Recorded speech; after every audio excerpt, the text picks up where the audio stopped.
Sementara itu puluhan hektar hutan pinus terbakar di seputaran Pegunungan Gayo, Lingkar Kanan, dan Nolotawar, kawasan Utung-Utung, Mendale, dan Lelabu, Kebayakan, Aceh Tengah. Petugas hanya dapat memadamkan api secara manual karena sulitnya menjangkau ke titik api.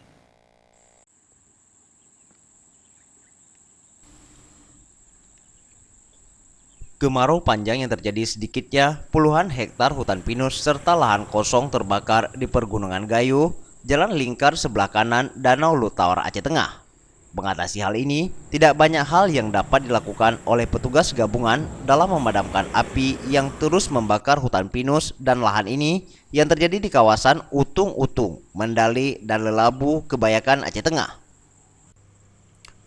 Sebanyak 3 titik api terlihat jelas membakar semak yang kering akibat musim kemarau yang sedang melanda kawasan Tengah Aceh dan Indonesia secara umum, di mana sekitar 30 hektar lebih hutan ini diperkirakan telah terbakar.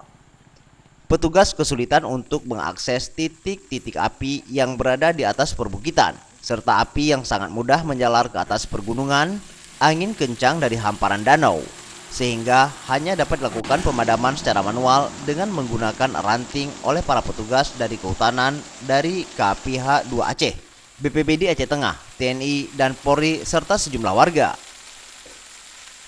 Musim kemarau panjang yang sedang melanda kawasan Aceh Tengah membuat api dengan mudah melalap rumput ilalang dan gambut yang kering serta menjalar ke seluruhnya. Menurut pantauan petugas Resort Pengolahan Hutan, Lutawar, bahwa kebakaran yang telah terjadi di kawasan ini diduga akibat adanya warga yang memantik api sambil lewat, baik dengan membuang puntung rokok sembarangan atau unsur lainnya. Karena sumber kebakaran hutan ini berawal dari pinggir jalan lintas Lingkar Danau Lutawar. Mengantisipasi api menjalar ke jalan sehingga membahayakan pengguna jalan, BPBD Aceh Tengah menyiagakan pemadam untuk memadamkan api yang mendekati jalan raya. Cuman yang sering kejadian melaksanakan patroli pas saat di musim kemarau,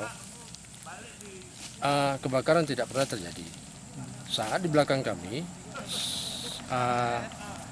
seperti di luar pemantauan kami, tahu-tahu timbul asap, titik api. Lantas, dan selama ini ya begitu timbul titik asap kami langsung terjun ke lokasi. Dari Aceh Tengah, Tim Liputan, Aceh TV.